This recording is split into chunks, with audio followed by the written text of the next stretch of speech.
جب ہندوستان کے سفر پر روانہ ہوتے وقت امیر تیمور نے افغانستان میں غور کے حکمران کلزئی قبیلے کے عبدال کلزئی کو خط لکھ کر مدد طلب کرتے ہوئے لکھا، میں جانتا ہوں کہ تم اور تمہارے سپاہی بے حد نڈر ہیں۔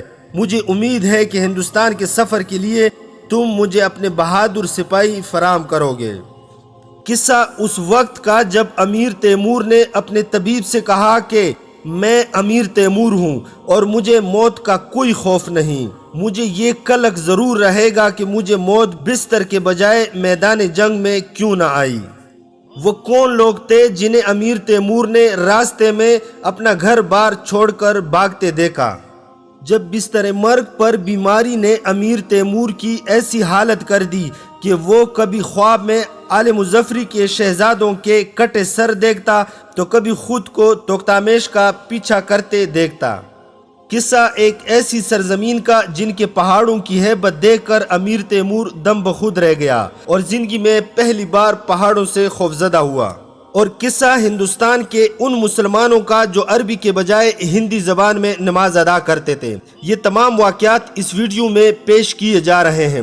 امیر تیمور کی زندگی کے نشیب و فراز کو تفصیلاً سمجھنے اور جاننے کے لیے ویڈیو سکپ کیے بغیر مکمل سماعت کیجیے گا۔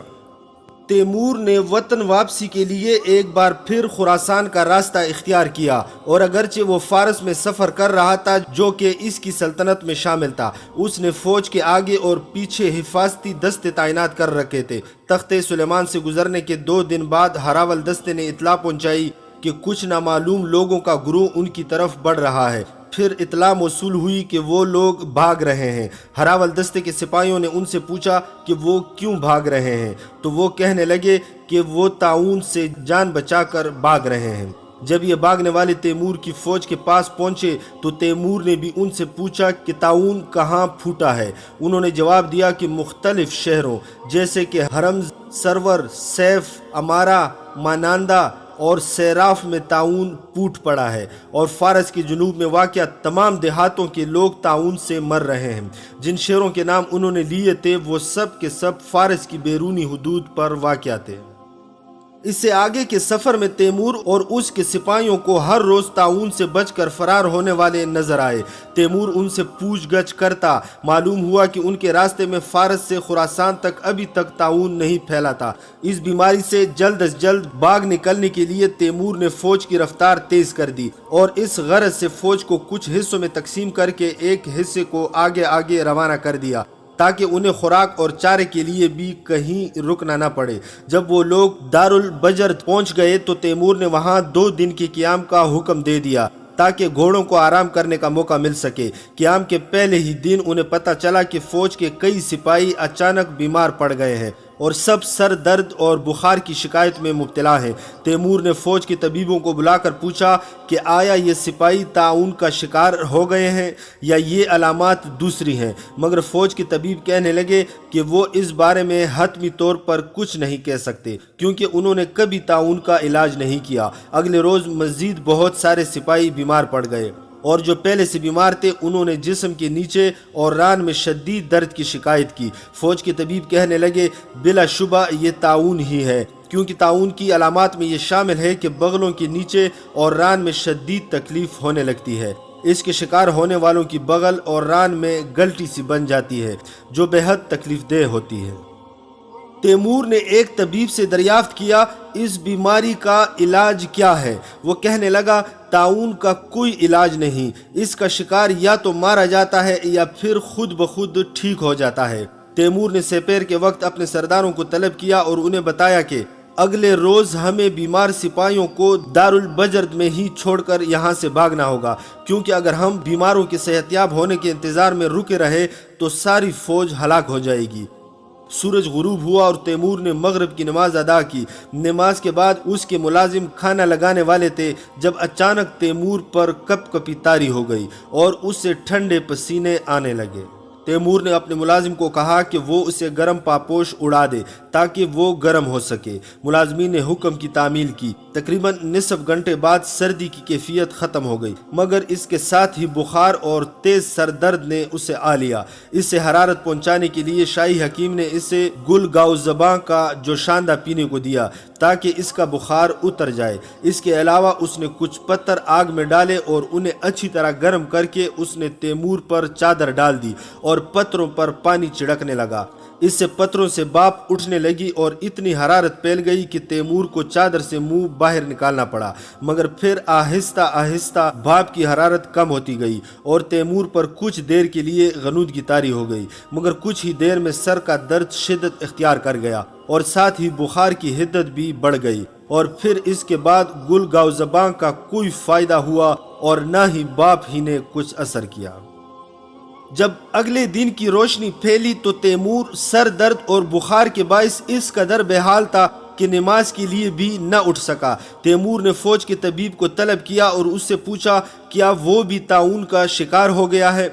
طبیب خاموش کھڑا رہا اور کوئی جواب نہ دے سکا۔ تیمور نے اس سے کہا تم جواب کیوں نہیں دیتے؟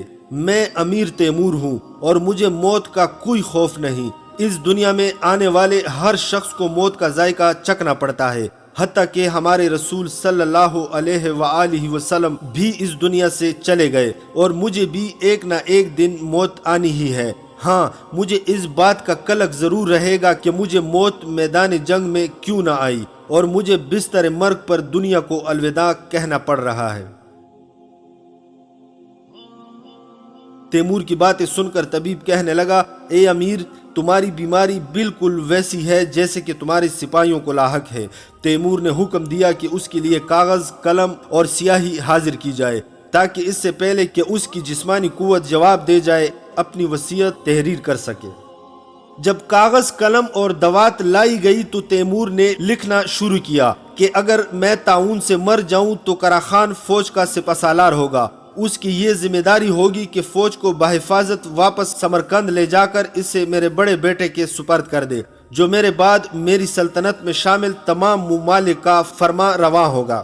اس کے بعد میرا بڑا بیٹا فوج کے سپہ سالار کا انتخاب کرے گا، مگر بہتر یہی ہے کہ وہ قرا خان کو یہ ذمہ داری سونپ دے۔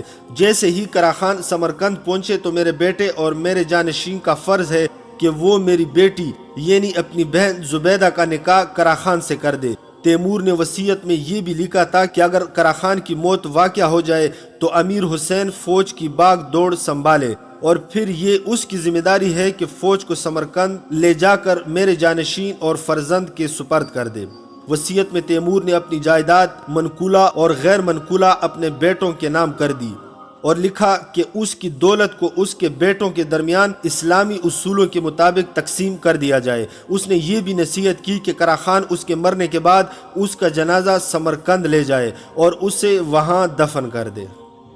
وصیت نامہ لکھنے کے بعد تیمور نے قرا خان، امیر حسین اور فوج کے دوسرے سرداروں کو طلب کیا اور ان سے کہا میں نے اپنا وصیت نامہ لکھ دیا ہے۔ میرے مرنے کے بعد قرا خان فوج کا سپہ سالار ہوگا اور اس کے بعد امیر حسین کے ذمہ فوج کا نظم و نسق ہوگا۔ فوج کا خزانہ قرا خان کے ہاتھ میں رہے گا۔ اس کو اجازت ہے کہ خزانے سے فوج کے سرداروں اور سپاہیوں کی تنخواہیں اور وظیفے ادا کرتا رہے۔ جب تیمور یہ باتیں کر رہا تھا تو قرا خان بے اختیار ہو کر رونے لگا۔ تیمور نے اسے روتا دے کر کہا قرا خان، کیا تو میری بیٹی کے لیے رو رہا ہے اور تجھے یہ فکر ہے کہ میرے مرنے کے بعد میرا عہد پورا نہ ہوگا اور زبیدہ کا نکاح تجھ سے نہ ہوگا؟ اگر تجھے یہی فکر ہے تو جان لے کہ میں نے وصیت نامے میں لکھ دیا ہے کہ سمرقند پہنچنے کے بعد زبیدہ کو تیرے نکاح میں دے دیا جائے۔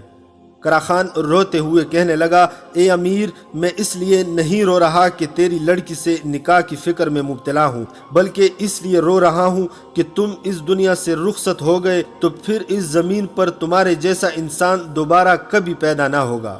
تیمور نے اسے کہا قرا خان، تجھ جیسے انسان کو رونا زیب نہیں دیتا، آنسو پوچھ اور نئی ذمہ داریاں سنبھالنے کے لیے خود کو تیار کر۔ آج سے تو فوج کا سپہ سالار ہے اور تجھے معلوم ہونا چاہیے کہ ایک سپہ سالار کے کندھوں پر عام سپاہی اور سردار کی نسبت بہت زیادہ اضافی ذمہ داریاں ہوتی ہیں۔ اسے اپنے تمام افسروں سے زیادہ محنت کرنی پڑتی ہے اور ان سے زیادہ بے خوابی تھکن اور دباؤ کا سامنا کرنا پڑتا ہے۔ تیمور کے کہنے پر قرا خان نے آنسو پونچھ لیے اور سیدھا کھڑا ہو گیا، مگر جذبات سے اس کے ہونٹ بدستور کپ کپا رہے تھے۔ تیمور نے اپنی بات جاری رکھتے ہوئے کہا، جیسا کہ تم لوگ جانتے ہو کہ میں نے فیصلہ کیا تھا کہ ہم بیمار سپاہیوں کو یہیں چھوڑ جائیں گے تاکہ پوری فوج تعاون میں مبتلا ہونے سے بچ جائے، اور اس کے لیے آج ہی سے ہمیں یہاں سے روانہ ہونا تھا، مگر اب میں خود تعاون میں مبتلا ہو گیا ہوں، لہٰذا قرا خان میرے فیصلے پر جلد از جلد عمل درآمد کرے گا، اور میں اسے ہدایت کرتا ہوں کہ آج ہی فوج کو یہاں سے لے کر نکل جائے اور جتنی جلدی ہو سکے سمرقند پہنچ جائے۔ میں اور دوسرے بیمار سپاہی یہی رہیں گے، صرف چند سپاہی یہاں چھوڑ جاؤ تاکہ میرے مرنے کے بعد وہ میرا جنازہ سمرقند پہنچا دے۔ قرا خان بےتاب ہو کر بولا، اے امیر، تمہارا مطلب ہے کہ میں تمہیں یہاں اکیلا چھوڑ دوں اور ساری فوج لے کر یہاں سے چلا جاؤں؟ تیمور نے کہا، ہاں، فوج کی بقا کے لیے یہ ضروری ہے۔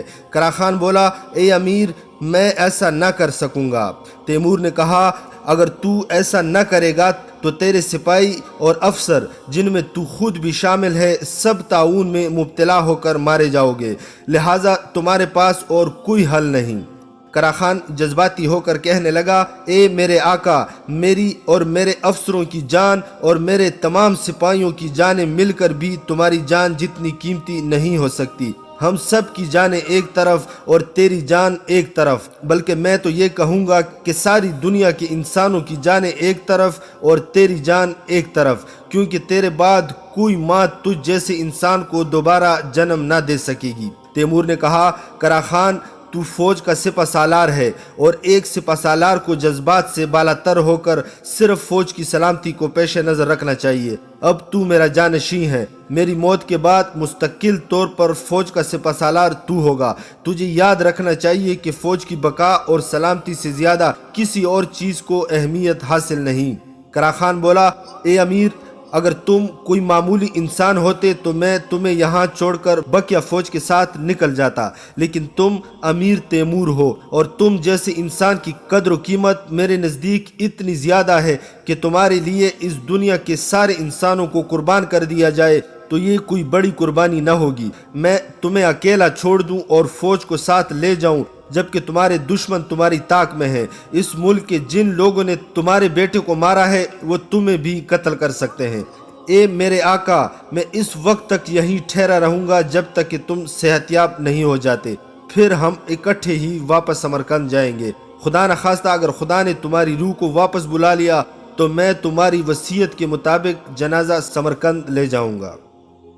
تیمور نے قرا خان کو بضد دے کر کہا، ٹھیک ہے، تو چاہے تو ٹھہر جا، مگر فوج کو روانہ کر دے تاکہ باقی لوگ مرنے سے بچ جائیں۔ قرا خان بولا، ایسی حالت میں فوج کو روانہ کرنے کا کوئی فائدہ نہیں ہوگا، کیونکہ فوج میں تعاون پوری طرح پھیل چکا ہے۔ اگر ہم لوگ یہاں سے چلے تو تعاون بھی ہمارے ساتھ ساتھ جائے گا اور ہمیں قتل کرتا رہے گا۔ اس کے علاوہ فوج چلی گئی تو عین ممکن ہے کہ دشمن ہم پر حملہ کر دے اور تنہا دے کر ہمیں ختم کر ڈالے۔ چنانچہ تمہاری جان کی حفاظت کے لیے فوج کا یہاں رہنا ضروری ہے۔ تیمور نے کچھ کہنا چاہا مگر نکاہت کے سبب زبان جواب دے گئی، بس اس نے ہاتھ کے اشارے سے ان سب کو جانے کی اجازت دے دی، پھر خود بے جان ہو کر بستر پر لیٹ گیا۔ اگلے دن بغل کے نیچے اسے درد کا احساس ہونے لگا۔ جب اس نے ہاتھ سے درد کی جگہ کو ٹٹول کر دیکھا تو معلوم ہوا کہ وہاں ایک گلٹی سی بن گئی ہے جو بری طرح دکھ رہی تھی۔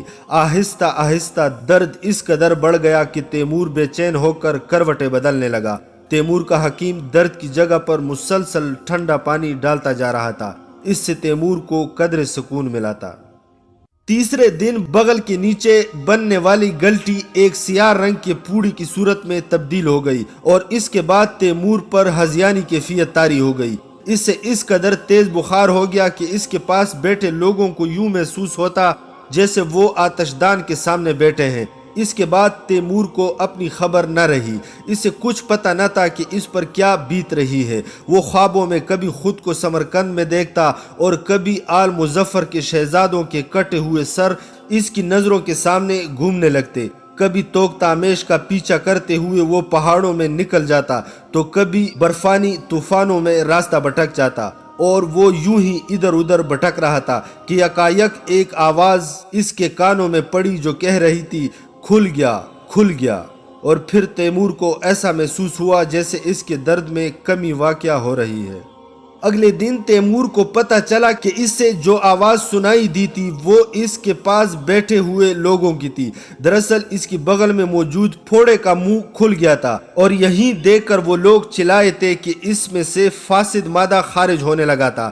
پھر جیسے جیسے وہ فاسد مادہ نکلتا گیا تو تیمور کی حالت میں بہتری آتی گئی، لیکن بیماری کے سبب وہ اس قدر کمزور ہو چکا تھا کہ اٹھ کر چل نہیں سکتا تھا، البتہ ٹیک لگا کر بیٹھ سکتا تھا۔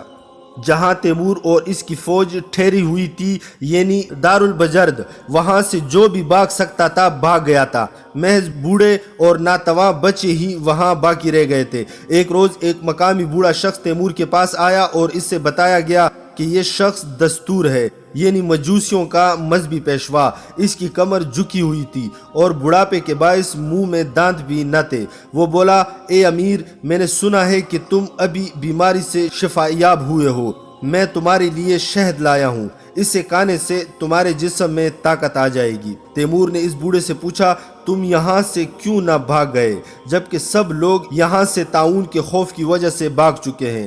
بوڑھا کہنے لگا، اے امیر، میں چونکہ ہر روز تھوڑا سا شہد کھاتا ہوں، اس لیے مجھے طاعون کا کوئی خوف نہیں، کیونکہ جو شخص شہد کھائے وہ طاعون جیسی بیماری سے بچا رہتا ہے۔ تیمور نے اسے دریافت کیا، تجھے کس نے بتایا کہ جو شخص ہر روز شہد کھاتا ہو وہ طاعون جیسی بیماریوں سے بچا رہتا ہے؟ دستور نے جواب دیا، یہ بات ہماری کتاب میں لکھی ہوئی ہے کہ اگر کوئی شخص ہر روز شہد کھائے تو وہ مختلف جان لیوا بیماریوں سے محفوظ رہے گا، اور پہلی بار جس شخص نے یہ بات ہمیں بتائی وہ گیوں مرد تھا۔ تیمور نے پوچھا، یہ گیوں مرد کون تھا؟ بوڑھا بولا، امیر، کیا تم نے کبھی فردوسی کا شاہنامہ پڑھا ہے؟ تیمور نے کہا، ہاں۔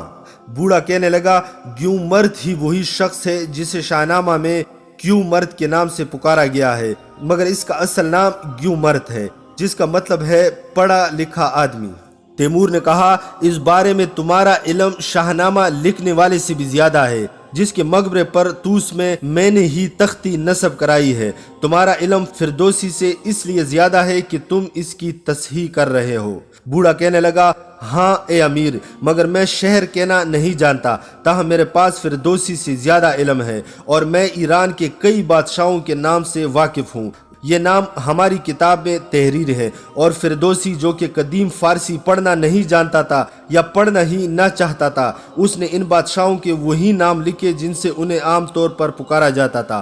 پھر اس بوڑھے شخص نے شہد کی افادیت کے بارے میں کچھ معلومات بتائی اور بتایا کہ یہ شہد جو وہ تیمور کے لیے لایا تھا اس کے اپنے چتوں سے حاصل کردہ ہے۔ اس نے تیمور کو یقین دلایا کہ اگر اس نے یہ شہد کھا لیا تو بہت جلد اس کی طاقت بحال ہو جائے گی۔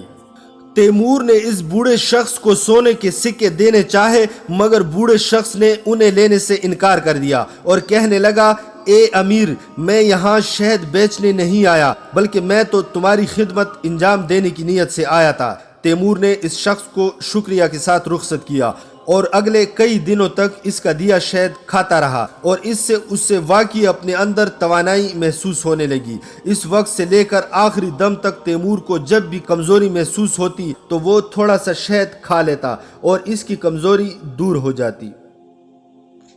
تیمور چونکہ علم کا قدردان تھا اور اہل علم کی خوب تکریم کیا کرتا تھا اور ان کی محبت سے فیض حاصل کیا کرتا تھا، لہٰذا اس کی خواہش تھی کہ اس بوڑھے شخص کے ساتھ بھی نشستیں رکھے تاکہ اس کے علم سے فیض حاصل کر سکے، مگر وہ دارالبجرد میں زیادہ دیر تک ٹھہر نہیں سکتا تھا کیونکہ طاعون اس کی فوج کو تیزی سے لپیٹ میں لے رہا تھا۔ تیمور نے بیمار سپاہیوں کو دارالبجرد میں ہی چھوڑ دیا اور ان کی دیکھ بھال کے لیے کچھ سپاہیوں کو وہیں رہنے دیا، اور انہیں ہدایت کی کہ ان بیمار سپاہیوں میں سے جو صحت یاب ہو جائیں انہیں سمرقند روانہ کر دیا جائے، اور جو مارے جائیں تو انہیں وہیں دفن کر دیا جائے۔ جس دن تیمور دارالبجرد سے رخصت ہونے لگا، اس دن وہی بوڑھا شخص اس سے ملنے آیا جس نے اسے شہد کا تحفہ دیا اور اس کی اہمیت سے آگاہ کیا تھا۔ وہ شخص کہنے لگا، اے امیر، تم کہاں جا رہے ہو؟ تیمور نے کہا، میں واپس اپنے ملک جا رہا ہوں۔ وہ کہنے لگا، اے امیر، اگر تم اپنے ملک واپس لوٹ گئے تو تمہارے وطن کے سارے باشندے طاعون میں مبتلا ہو جائیں گے، ماں سوائے ان کے جو ہر روز شہد کھانے کے عادی ہوں۔ تیمور نے کہا، ایسا نہیں ہوگا کیونکہ میرے ملک کے لوگ ہمیشہ شہد کھاتے ہیں۔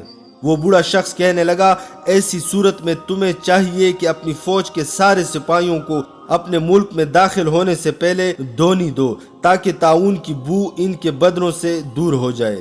تیمور نے اس شخص سے دریافت کیا، میں اپنے سپاہیوں کو دھونی کیسے دوں؟ بوڑھے نے کہا، کسی ایسی جگہ جا کر ٹھہر جاؤ جہاں بڑے بڑے کمروں والے گھر بنے ہوں اور پھر وہاں خشک جھاڑیاں لانے کا حکم دو۔ اپنے تمام سپاہیوں کو ان کمروں میں جمع کرو اور ان کمروں میں بہت ساری خشک جھاڑیوں کو جلا دو۔ اگر ان جھاڑیوں پر تھوڑا تھوڑا پانی چھڑک دیا جائے تو اور بھی اچھا ہے کہ اس سے ان جھاڑیوں پر لگی آگ سے زیادہ دھواں اٹھے گا اور وہ جلدی جل کر ختم بھی نہ ہوں گی۔ تمہارے سپاہیوں کو اس دھوئیں میں مسلسل 10 روز تک ہر روز 1 گھنٹہ رہنا ہوگا۔ تیمور نے بوڑھے شخص کو بتایا، ایسا کرنے سے ہو سکتا ہے کہ اس کے سارے سپاہی دم گھٹنے سے ہلاک ہو جائیں، مگر وہ معمر شخص کہنے لگا، اس کمرے کے دروازوں کو کھلا رہنے دینا ہے اور جلائی جانے والی جھاڑیوں کی تعداد بھی زیادہ نہیں ہونی چاہیے۔ اگر تم مسلسل 10 روز تک ایسا ہی کرتے رہے تو تمہارے سپاہیوں کے جسموں سے طاعون کی بو نکل جائے گی، اور جب تم لوگ خوارزم پہنچو گے تو تم سے ملنے والے لوگ اس بیماری کا شکار نہ ہوں گے، ورنہ تو یہ موذی مرض تمہارے پورے ملک میں پھیل کر ہزاروں لوگوں کو ہلاک کر ڈالے گا۔ تیمور نے ایک بار پھر بوڑھے کو کچھ رقم دینے کی کوشش کی، مگر بوڑھے نے اس بار بھی منع کر دیا۔ اس کا کہنا تھا کہ وہ ایک قناعت پسند شخص ہے اور اپنے ہاتھوں سے جو کماتا ہے اس پر راضی خوشی زندگی بسر کرتا ہے۔ اس کا ایک باغ اور کھیت تھا جو اس کے گزارے کے لیے کافی تھا۔ اس کے بعد تیمور اپنی فوج کے ساتھ دارالبجرد سے روانہ ہو گیا۔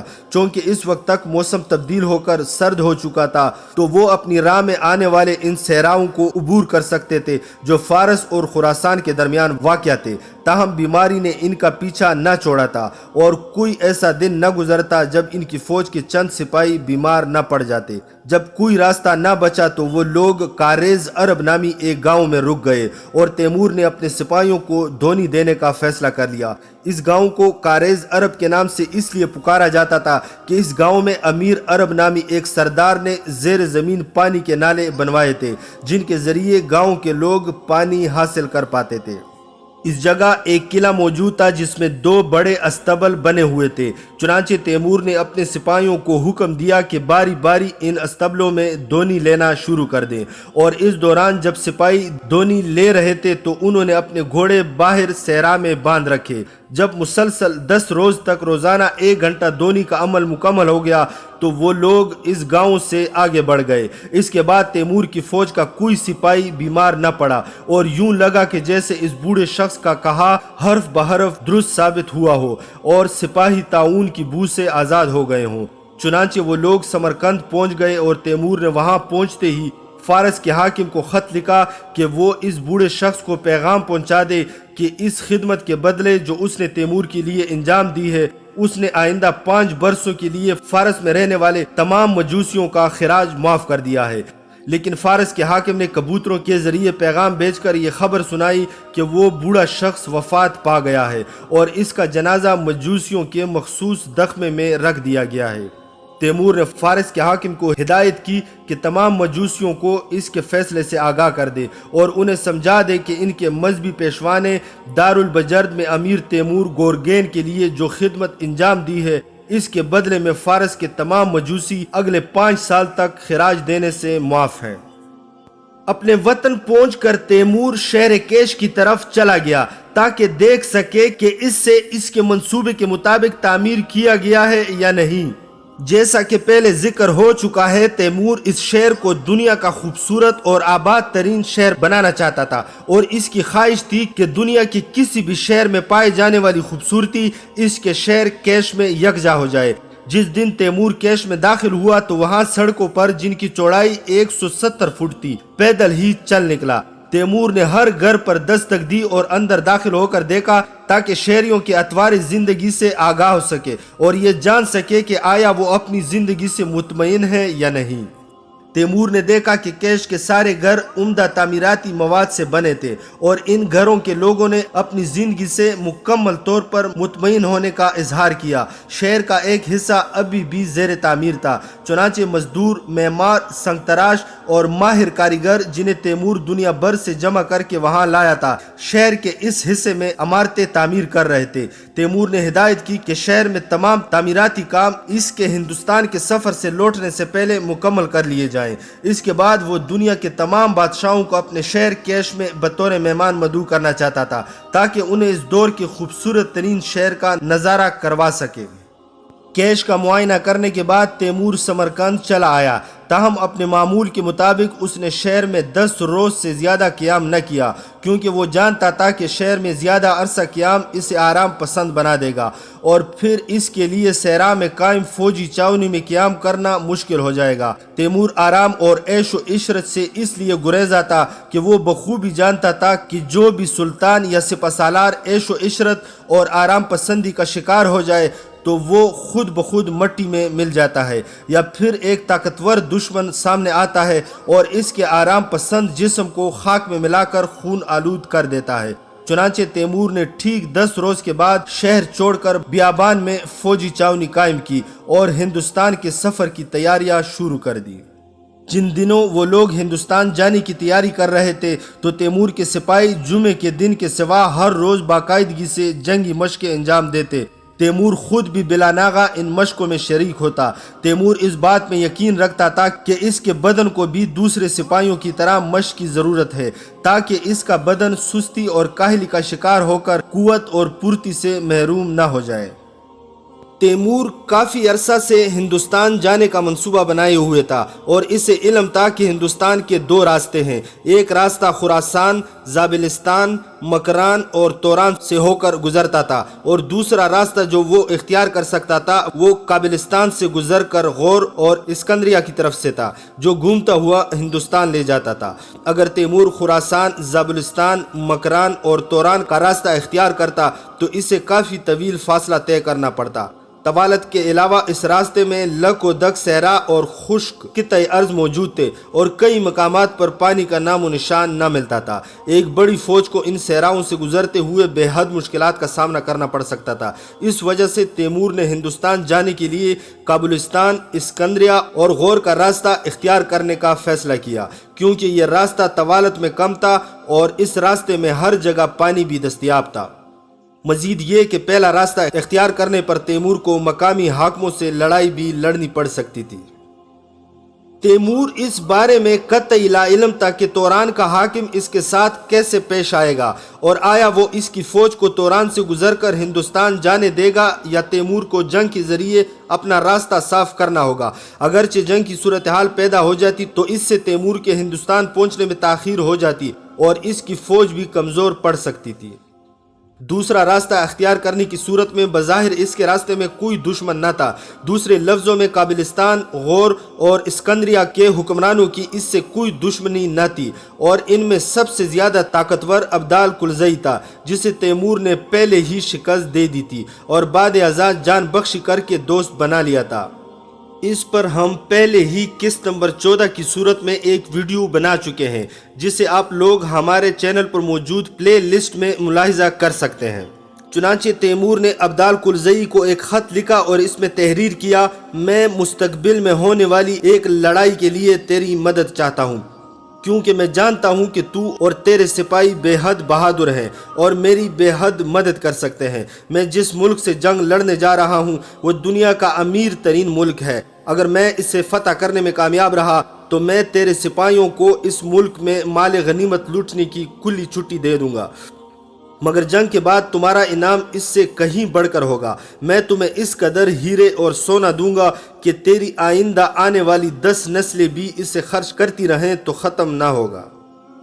تیمور نے خط میں ابدال کلزئی کو تاکید کی کہ تو جتنے بھی غور سپاہی مہیا کر سکے تو اتنا ہی اچھا ہے۔ مجھے توقع ہے کہ بادشاہ غور کم از کم 20,000 سپاہی فراہم کر دے گا، اور یہ کہ جس دن میں ملک غور میں داخل ہوں گا اس دن سے میری مہم کے ختم ہونے تک غور کے سپاہیوں کے تمام اخراجات میرے ذمہ ہوں گے۔ اگر بادشاہ غور چاہے تو میں یہ اخراجات پیشگی ادا کرنے کو تیار ہوں۔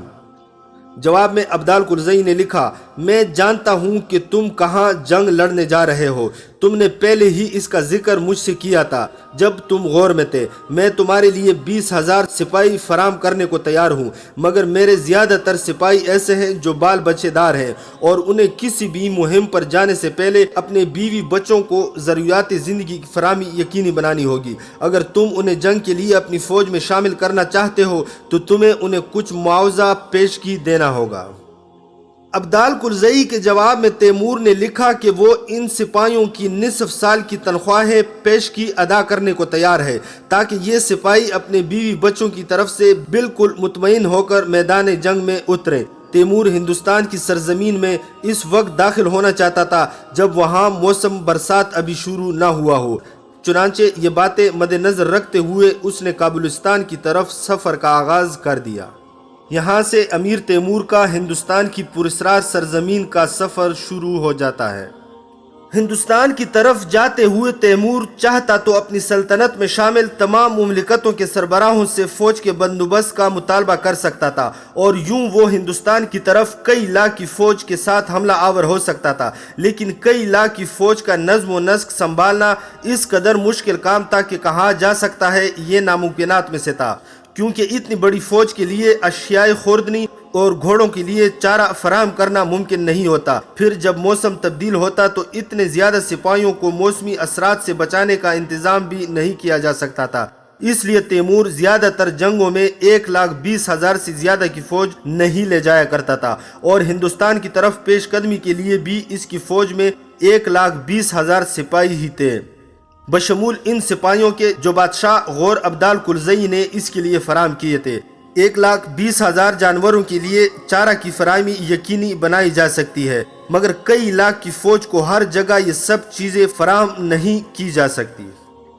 تیمور اپنی فوج کے ساتھ سمرقند سے چلا تو اس نے آسمان کی طرف منہ کیا اور بولا، اے میرے خدا، تو جانتا ہے کہ مجھے کسی تلوار، نیزے یا موت کا بھی کوئی خوف نہیں، لہٰذا آج جو کچھ کہہ رہا ہوں وہ کسی خوف کے باعث نہیں ہے۔ میں جانتا ہوں کہ ایک جنگجو مرد کا ٹھکانہ میدان جنگ ہے، اور ایک جنگجو مرد کو میدان جنگ میں ہی موت کو گلے لگانا چاہیے۔ لیکن اگر میں ہندوستان کے اس سفر سے واپس آ سکا اور سمرقند واپس پہنچنے تک میری زندگی کے کچھ سال باقی رہے تو میں اس شہر میں تیری عبادت کرنے والوں کے لیے ایک عالیشان مسجد بنواؤں گا، اے میرے پروردگار، بس تیری عبادت کے لیے۔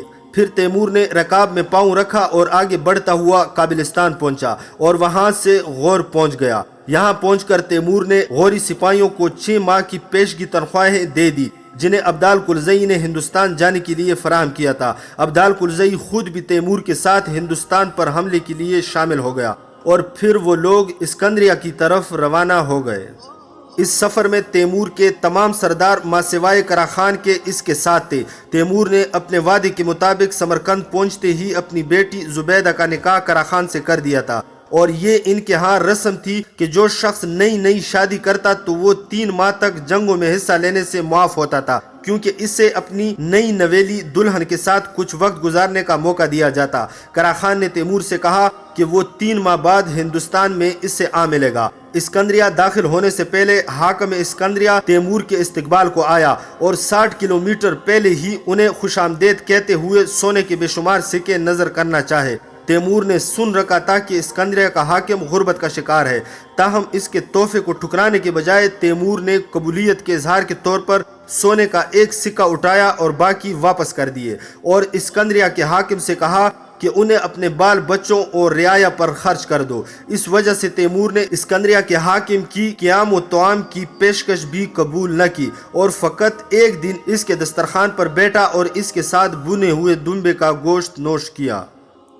تیمور نے اسکندریہ کے حاکم سے پوچھا، کیا ہندوستان جانے کے لیے درہ خیبر کے علاوہ بھی کوئی راستہ ہے؟ وہ شخص کہنے لگا، نہیں امیر والا، یہاں سے پنجاب کی طرف سے جانے والے ہر شخص کو درہ خیبر سے گزرنا پڑتا ہے، لیکن اے امیر تم اس درہ خیبر سے ہوشیار رہنا، کیونکہ بے حد خطرناک جگہ ہے، وہاں سے گزرتے ہوئے محتاط رہنا چاہیے۔ تیمور نے پوچھا، آخر کیوں وہاں سے گزرتے ہوئے محتاط رہنا چاہیے؟ سکندریہ کا حاکم بولا، کیونکہ وہاں ہر وقت لٹیرے موجود ہوتے ہیں جو دن رات وہاں سے گزرنے والوں کے منتظر رہتے ہیں اور ہر موڑ پر، ہر چڑھائی پر انہیں لوٹ کر قتل کر دیتے ہیں۔ تیمور نے دریافت کیا، اس درہ کی لمبائی کتنی ہے؟ اسکندریہ کے حاکم نے جواب دیا، یہ درہ 66 کلومیٹر لمبا ہے اور لٹیرے پہاڑیوں پر اگی جھاڑیوں میں چھپ کر بیٹھ جاتے ہیں جو اس راستے کے دونوں جانب موجود ہیں اور اچانک حملہ کر کے وہاں سے گزرنے والوں کو موت کے گھاٹ اتار دیتے ہیں۔ اسکندریہ کے حاکم نے وہاں سے رخصت ہونے سے قبل 12 سفری رہنما تیمور کے ساتھ کر دیے، اور چونکہ تیمور کی فوج 20 ہزار کے دستوں میں منقسم تھی، لہٰذا تیمور نے ہر دستے کے سردار کو 2 سفری رہنما دے دیے اور وہ آگے بڑھ گئے۔ اگرچہ تیمور کو یقین تھا کہ لٹیرے درہ خیبر سے گزرنے والی اس عظیم فوج پر حملے کی غلطی نہ کریں گے، مگر پھر بھی اس نے اس درہ خیبر سے گزرنے سے قبل 2 ہراول دستے فوج کے آگے متعین کر دیے اور انہیں ہدایت کی کہ راستے کے دونوں طرف کڑی نگرانی کریں اور ہر چیز کی خوب تحقیق کریں تاکہ لٹیروں کا حملہ ان کے سفر میں رکاوٹ نہ بنے۔ درہ خیبر کے ارد گرد موجود پہاڑیوں کی بلندی خاصی کم تھی اور وہ بالکل ٹیلوں کی طرح دکھائی دیتی تھی، لہٰذا ہراول دستے کے سپاہی پہاڑیوں کے اوپر سے بآسانی گزر اور راستے کی نگرانی کر سکتے تھے۔ تیمور فوج کے مرکزی حصے میں پہلے دستے کے ساتھ آگے بڑھ رہا تھا، تاہم حفاظتی دستے اسے پل پل کی تیمور کی خبروں سے آگاہ کر رہے تھے۔ اگر راستہ ہموار ہوتا اور اس میں اونچی جگہ نہ ہوتی تو تیمور اور اس کے سپاہی سورج غروب ہونے سے پہلے درہ سے گزر جاتے، کیونکہ انہوں نے اپنے سفر کا آغاز نصف دن گزرنے پر کیا تھا، مگر وہ راستہ نشیب و فراز، موڑوں اور پیچ و خم پر مشتمل تھا اور بعض مقامات پر انتہائی پتریلا تھا، لہٰذا انہیں وہاں سے گزرنے میں مشکلات پیش آ رہی تھی۔ سفری رہنماؤں نے بتایا کہ انہیں رات درہ خیبر میں ہی بسر کرنا ہوگی اور باقی فاصلہ اگلے دن طے کرنا پڑے گا۔ تیمور نے سفری رہنماؤں کی بات پر آمادگی ظاہر کر دی، مگر اس صورت میں کہ وہاں فوجی چھاونی قائم کی جا سکے۔ انہوں نے بتایا کہ راستے سے ذرا ہٹ کر ایک کھلا میدان موجود ہے جس کی لمبائی 3500 فٹ ہے اور یہ میدان چاروں طرف سے پہاڑوں میں گرا ہوا ہے اور وہاں رات بسر کی جا سکتی ہے۔ سفری رہنماؤں نے بتایا کہ وہ چھوٹا سا خطہ ارض دشت پاتان کہلاتا ہے۔ بہار کا موسم تھا اور تیمور نے پہاڑوں سے بہتے نالے دے کر اندازہ لگا لیا کہ شاید انہیں اس میدان میں پانی مل جائے گا، تاہم اس بارے میں پوری یقین ہونے کے لیے اس نے ایک سفری رہنما کے ساتھ اپنے چند سپاہیوں کو بھیجا تاکہ وہ یہ پتہ چلا سکے کہ وہ میدان فوجی چھاونی قائم کرنے کے لیے مناسب تھا یا نہیں اور کیا وہاں پانی دستیاب تھا۔ وہ سپاہی جنہیں تیمور نے تحقیق کے لیے روانہ کیا تھا واپس آئے اور انہوں نے بتایا کہ وہ میدان اتنا وسیع ہے کہ وہاں خیمہ گاہ قائم کی جا سکتی ہے اور وہاں پانی بھی موجود تھا۔ جب تیمور خود اس میدان میں پہنچا تو سورج غروب ہو چکا تھا، تاہم اس کی سلگتی روشنی ابھی بھی باقی تھی۔ تیمور نے دیکھا کہ اس میدان کے چاروں طرف جو پہاڑ موجود تھے اس کا عرض ایک ڈھلوان کی صورت میں میدان سے آ ملتا تھا، تاہم ان پہاڑوں کی بلندی اس قدر زیادہ تھی کہ اس کے اوپر سے گزر کر دوسری طرف جانا ممکن نہ تھا۔ اگرچہ بظاہر اس میدان میں کوئی خطرہ موجود نہ تھا، مگر تیمور ان پہاڑوں کو دیکھتے ہوئے حیرت میں ڈوب گیا، گویا پہاڑوں کی ہیبت نے اسے دم بخود کر دیا ہو۔ ایسا بہت کم ہوا تھا کہ وہ پہاڑوں کو دیکھ کر متاثر ہوا ہو، تاہم اس جگہ وہ جس طرف بھی نظر اٹھاتا تو اسے ایسے پہاڑ کڑے نظر آتے جن میں ایک شگاف تک موجود نہ تھا۔ وہ سارے پہاڑ طویل القامت اور سیاہ رنگ کے تھے۔ یہ پہاڑ نیچے سے باریک تھے جبکہ ان کی چوٹیاں پھیلی ہوئی تھی۔ انہیں دیکھ کر یوں لگتا تھا جیسے یہ عظیم پہاڑ ابھی گر کر میدان میں موجود تمام لوگوں کو ابدی نیند سلا دیں گے۔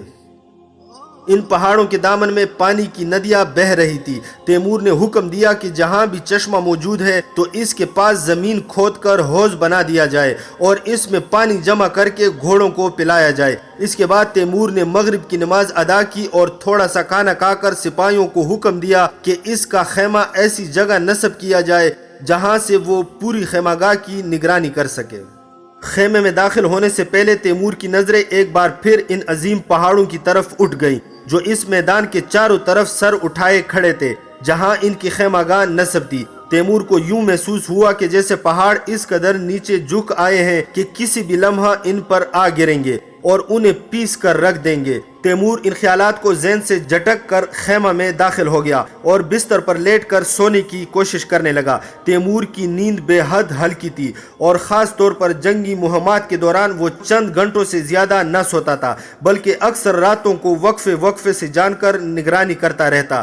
اس رات بھی اس کی آنکھ لگی ہی تھی کہ ایک زبردست گڑگڑاہٹ کی آواز سے اس کی آنکھ کھل گئی اور وہ چونک کر اٹھ بیٹھا۔ پھر وہ خیمے سے باہر بھاگتے ہوئے چلایا کہ بغل بجاؤ اور سپاہیوں کو جگاؤ۔ پھر تیمور نے فوج کے سرداروں کو پیغام بھیجا کہ فوری طور پر سپاہیوں اور گھوڑوں کو پہاڑ کی بلندی کی طرف لے جاؤ۔ تاہم گڑگڑاہٹ کے کچھ ہی دیر بعد آسمانی بجلی کوندی اور اس کے فوراً بعد ایک اور گڑگڑاہٹ کی آواز سنائی دی۔ جب بجلی کی کڑک گونجتی تو تیمور کی نظریں فوراً پہاڑوں کی طرف اٹھ جاتی اور وہ دیکھنے لگتا کہ کہیں وہ پہاڑ بے اختیار ہو کر گرنے تو نہیں لگے۔ پھر بجلی کے کڑکنے اور بادل گڑگڑانے کی آوازیں بار بار سنائی دینے لگی اور اس کے بعد ایک مسلسل گڑگڑاہٹ شروع ہو گئی۔ تیمور نے اپنے آس پاس موجود سپاہیوں کو ہدایت کی کہ وہ جا کر سرداروں تک یہ پیغام پہنچائیں کہ سپاہیوں کو بلندی کی طرف لے جانے میں جلدی کریں۔ دراصل بادلوں کی مسلسل گڑگڑاہٹ سے تیمور سمجھ گیا تھا کہ موسم بہار کی پہلی موسلادھار بارش ہونے والی ہے، اور ایسا ہی ہوا، بلکہ اتنی شدید بارش ہوئی کہ اس نے طوفان نوح کی یاد دلا دی۔ جب بھی بجلی چمکتی تو تیمور دیکھتا کہ اس کے سپاہی موسلادھار بارش میں گھوڑوں کی لگامیں تامے انہیں بلندی کی طرف کھینچ رہے ہیں۔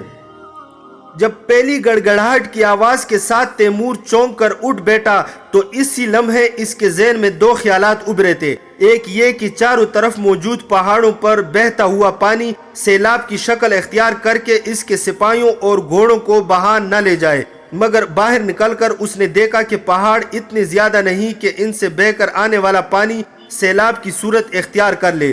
دوسرا خیال جو اس کی تشویش کا باعث بنا یہ تھا کہ بارش کا پانی اس راستے سے اس خالی میدان میں داخل نہ ہو جائے جہاں سے وہ گزر کر آئے تھے۔ تیمور نے وہاں سے آتے ہوئے دیکھا تھا کہ وہ راستہ ڈھلوان کی صورت میں تھا اور اس کی ڈھلوان سیدھی اس میدان میں آتی تھی۔ چنانچہ ایسی صورت میں اگر بارش ہوتی تو اس کا سارا پانی ڈھلوان سے بہتا ہوا اس میدان میں جمع ہو جاتا اور سپاہی اور گھوڑے اس میں ڈوب سکتے تھے۔ یہی وجہ تھی کہ تیمور نے بارش شروع ہونے سے پہلے ہی حکم دیا کہ سپاہیوں اور گھوڑوں کو جلد از جلد بلندی پر پہنچا دیا جائے تاکہ اگر پانی اس میدان میں بھر بھی جائے تو فوج ڈوبنے سے محفوظ رہے۔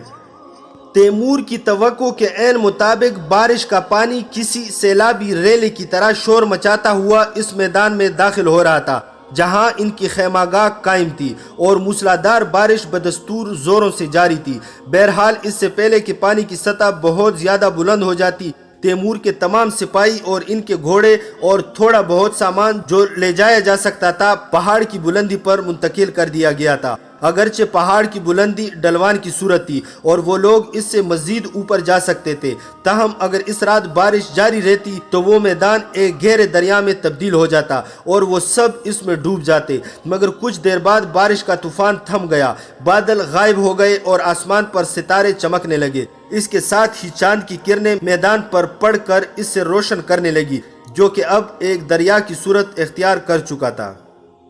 تیمور جس سمت بھی نظریں اٹھاتا تو اسے پانی ہی پانی نظر آتا، تاہم وہ پانی سیاہ رنگ کا تھا جیسے کہ وہ سیاہی ہو۔ تیمور جانتا تھا کہ اس کی سیاہ رنگت دراصل پہاڑوں پر جمی اس گرد کے باعث ہے جسے سیلاب ساتھ بہا لے گیا تھا۔ سپاہی اور گھوڑے پہاڑ کی بلندی پر جمع تھے اور ان کے بولنے کی آوازیں آ رہی تھی۔ اس کے بعد بلند آوازیں سنائی دینے لگی اور پھر پتہ چلا کہ فوج کے مختلف حصوں کے سرداروں نے انہیں ہدایت کی تھی کہ وہ اچھی طرح معلوم کر لے کہ کہیں کوئی سپاہی نیچے تو نہیں رہ گیا۔ بہرحال گنتی کے بعد معلوم ہوا کہ تمام سپاہی بحفاظت پہاڑ کے اوپر پہنچ چکے تھے، تاہم ان کا کافی سامان پانی میں ڈوب گیا تھا۔ اس سامان کی کمی پوری کرنے کے لیے تیمور کو یا تو اسکندریہ لوٹنا پڑتا یا پھر پنجاب پہنچ کر یہ ضروری سامان فراہم کرنا تھا۔ ان میں سے ایک اہم چیز جو پانی میں پڑی رہ گئی تھی وہ تیمور کی سفری مسجد تھی، اور تیمور کو معلوم نہیں تھا کہ آیا اس سے پانی سے نکالنا ممکن ہو سکے گا یا نہیں۔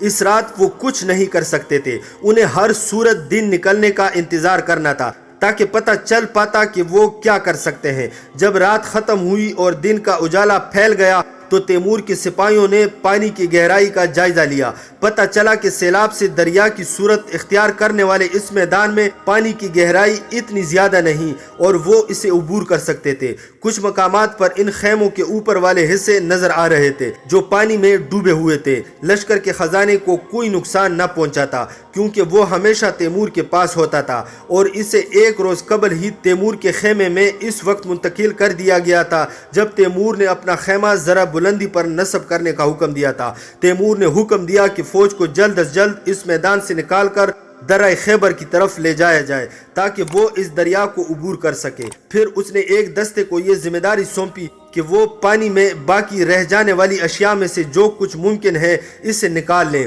تیمور کا خیال تھا کہ یہ پانی 1-2 دن میں میدان سے نکل جائے گا، مگر یہ بھی ممکن تھا کہ پانی اتنا جلد نہ نکلتا کیونکہ اس میدان کے ارد گرد موجود بلند قامت پہاڑ اس پر سایہ فگن تھے اور سورج کی روشنی کو اس پر براہ راست پڑنے سے روکے ہوئے تھے۔ مگر تیمور کے لیے یہ ممکن نہ تھا کہ وہ پانی خشک ہونے تک اپنے سپاہیوں کو روکے رکھے تاکہ وہ اس میں سے کچھ خیمے، گھوڑوں کو دانہ ڈالنے کے برتن اور رسیاں وغیرہ نکال سکے۔ اصل چیز سپاہیوں کا اسلحہ اور گھوڑوں کا سامان تھا جس سے سپاہیوں نے اپنی جنگجوانہ فطرت کے باعث فوری طور پر اپنے ساتھ پہاڑ کی بلندی پر پہنچا دیا تھا۔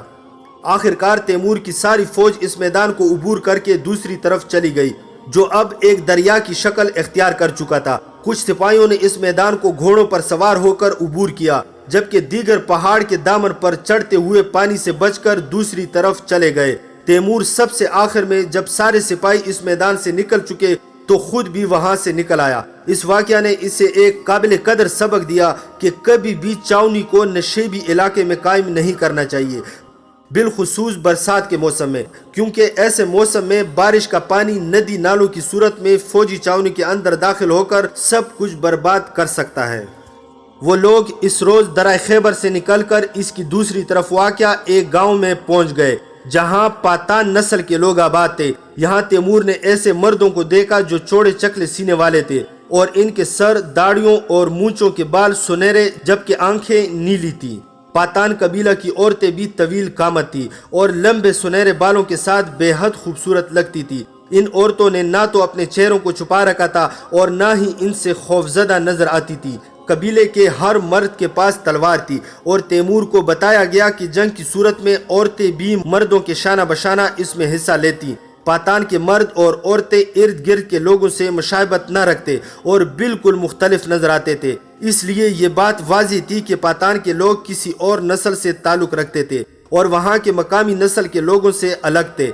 تیمور نے اندازہ لگا لیا کہ وہ کسی دور دراز کے خطہ سے یہاں آ کر آباد ہوئے ہوں گے، اس لیے اس نے اپنے ایک سردار کو ان لوگوں سے یہ دریافت کرنے کے لیے روانہ کیا کہ وہ لوگ کس خطہ سے تعلق رکھتے تھے اور کیا وہ یہاں کے مقامی باشندے ہیں یا کسی اور مقام سے یہاں آ کر آباد ہوئے ہیں۔ انہوں نے آسمان کی طرف اشارہ کرتے ہوئے تیمور کے سردار کو بتایا کہ ان کا جنم آسمانوں پر ہوا اور وہ لوگ وہیں سے یہاں آئے۔ بہرحال تیمور اور اس کا لشکر اس گاؤں کو چھوڑ کر اگلی سرزمین پر پہنچے جو ہندوستان کا حصہ تھی، اگرچہ وہاں مقامی آبادی کی طرف سے دفاع کے کوئی آثار دکھائی نہ دیتے تھے۔ پھر بھی تیمور نے اپنی فوج کو جنگی سفرائی میں منظم کیا اور 2 ہراول دستے آگے اور ایک حفاظتی دستہ فوج کے عقب میں متعین کیا تاکہ کوئی انہیں غفلت کا شکار نہ کر سکے۔ مگر وہاں کچھ دن تک سفر کرنے کے بعد تیمور کو پتہ چلا کہ وہاں اس کا راستہ روکنے والا کوئی نہیں کیونکہ وہاں کے لوگ مسلمان تھے۔ اس سرزمین میں ایک خاص بات نے تیمور کے سرداروں اور سپاہیوں کو حیرت میں ڈال دیا اور وہ یہ تھی کہ مقامی لوگ اپنی عبادات مقامی زبان یعنی ہندی میں ادا کرتے تھے۔ چونکہ تیمور کے سپاہیوں نے اس دن تک کسی ہندی یا کسی بھی اور مقامی زبان میں نماز ادا کرتے نہ دیکھا تھا، اس لیے وہ مقامی لوگوں کو ایسا کرتے دیکھ کر بہت حیران ہوئے۔ چنانچہ تیمور کے سرداروں اور سپاہیوں نے اس سے اس بارے میں فتویٰ مانگا کہ آیا عربی زبان کے علاوہ کسی اور زبان میں نماز ادا کرنا جائز ہے یا نہیں۔ تیمور نے کہا کہ اسلام کی مصلحت اور ضرورت یہی ہے کہ ہر جگہ عربی میں ہی نماز ادا کی جائے، اور اس کا فائدہ یہ ہے کہ چونکہ ہر جگہ عربی زبان میں نماز ادا کی جائے تو اس کے نتیجے میں مختلف قومیتیں رکھنے والے تمام مسلمانوں میں ایک خاص یگانگت اور اخوت پیدا ہوگی، اور وہ خود کو ایک دوسرے سے جدا تصور نہ کریں گے۔ تاہم اگر کسی خطہ کے مسلمان عربی زبان میں نماز ادا کرنے یا عربی الفاظ بولنے سے قاصر ہوں تو وہ اپنی مقامی زبان میں نماز ادا کر سکتے ہیں۔ تاہم تمام مسلمانوں کو چاہیے کہ جس قدر ممکن ہو سکے نماز عربی زبان میں ادا کرنے کی کوشش کریں۔ تیمور کے سرداروں نے اس سے دریافت کیا، اے امیر، ہندوستان کے لوگوں نے کس دور میں اسلام کو بطور دین قبول کیا؟ تیمور نے انہیں بتایا، سلطان محمود غزنوی نے یہاں کے لوگوں کو مسلمان بنایا، لیکن اس کے 3 سال بعد ملک شام کے دانشور ابن عرب شاہ نے اس حوالے سے تیمور کی غلطی کو درست کرایا اور اس سے اصل تاریخ سے آگاہ کیا۔ تیمور شام سے ابن عرب شاہ کو سمرقند لے گیا تھا تاکہ اس کے علم و دانش سے استفادہ کر سکے۔ ابن عرب شاہ نے تیمور کو بتایا کہ سلطان محمود غزنوی وہ پہلا شخص نہ تھا جس نے ہندوستان کے لوگوں کو مشرف با اسلام کیا۔ جب سلطان محمود ہندوستان میں داخل ہوا تو ہندوستان کے جن علاقوں کے لوگ آج مسلمان ہیں وہ اس وقت بھی مسلمان ہی تھے۔ اگرچہ سلطان محمود غزنوی نے ہندوستان میں مندروں اور بدھوں کے بت خانوں کو مسمار کیا، مگر وہ ہندوستان میں اسلام کی اشاعت نہ کر سکا۔ ابن عرب نے اس سے مزید بتایا کہ ہندوستان میں اسلام کی اشاعت میں جن لوگوں نے اہم کردار ادا کیا ان میں سے ایک حضرت امیر معاویہ رضی اللہ تعالیٰ عنہ تھے، جبکہ ان کے بیٹے یزید نے اپنے باپ کے برعکس ہندوستان کے باشندوں کو مسلمان کرنے کی قطعی کوشش نہ کی۔ بعد ازاں امی خلفاء نے ہندوستان میں اسلام کی تبلیغ و اشاعت کا کام کیا، تاہم وہ پورے ہندوستان میں اسلام کی اشاعت میں کامیاب نہ ہو سکے، کیونکہ ہندوستان اس قدر وسیع و عریض سرزمین ہے کہ اس کے تمام باشندوں کو ایک مذہب کا پیروکار بنانا ممکن نہیں۔ جب تیمور نے دیکھا کہ وہ مسلمان آبادی والی سرزمین سے گزر رہا ہے تو تیمور نے ہراول دستے کو ہدایت کی کہ وہ اپنے سبز پرچموں کو بلند رکھیں۔ انہیں یہ بھی ہدایت کی گئی کہ جہاں کہیں قیام کرے تو نماز کے اوقات میں بلند آواز میں اذانیں دے، تاکہ مقامی امیر جان لے کہ ایک مسلمان فوج اس کی سرزمین میں داخل ہوئی ہے۔ اس حکمت عملی کے بہت اچھے نتائج برآمد ہوئے اور وہ لوگ ایک طویل سفر کے بعد کوئٹہ پہنچ گئے، اور اس دوران انہیں جنگ کرنا پڑی اور نہ ہی مقامی لوگوں کی طرف سے ان کی راہ میں کوئی رکاوٹ کھڑی کی گئی۔ کوئٹہ کا سلطان جس کا نام عبداللہ ولی مالک تھا تیمور کے استقبال کو آیا اور اس سے اپنے محل میں لے گیا اور تیمور سے کوئٹہ سے روانگی تک مہمان بن کر اس کے محل میں قیام کرنے کی درخواست کی۔ تاہم تیمور نے اپنی فوجی چاونی میں ہی قیام کو ترجیح دی اور صرف پہلے دن کوئٹہ کے سلطان کے ساتھ ظہرانے میں شریک ہوا۔ عبداللہ ولی المالک ایک بوڑھا شخص تھا جس کے لمبے بال اور سفید داڑھی تھی۔ دوپہر کے کھانے کے بعد عبداللہ والی الملک نے نرمی سے تیمور سے پوچھا، اے امیر، تم کہاں جانے کا ارادہ رکھتے ہو؟ تیمور نے اس سے بتایا، میں ہندوستان کو فتح کر کے اپنی سلطنت کا حصہ بنانا چاہتا ہوں۔ والی الملک بولا، اے عظیم سردار، تمہیں اپنا ارادہ تبدیل اور ہندوستان فتح کرنے کا ارادہ ترک کر دینا چاہیے۔ تیمور نے پوچھا، کیوں؟ اس پر والی الملک کہنے لگا، ہندوستان پر 2000 سے زیادہ راجاؤں کی حکومت ہے، ان میں سے ہر ایک کا نام راج سے شروع ہوتا ہے۔ اگر خدا تمہیں 100 سال کی زندگی بھی عطا کر دے اور تم اپنا سارا وقت جنگیں لڑتے گزارو تب بھی تم ہندوستان پر قبضہ نہ کر سکو گے۔ ہماری آنے والی ویڈیو جو قسط نمبر 17 پر مشتمل ہوگی، جس میں ہم انشاءاللہ امیر تیمور کو ہندوستان کی پراسرار سرزمین میں پیش آنے والے پراسرار واقعات پیش کریں گے۔ اگر آپ لوگ امیر تیمور یا مزید تاریخی اور حقیقی واقعات پر مبنی ویڈیوز دیکھنا چاہتے ہیں تو ہمارے چینل کو سبسکرائب کرنا نہ بھولیے گا۔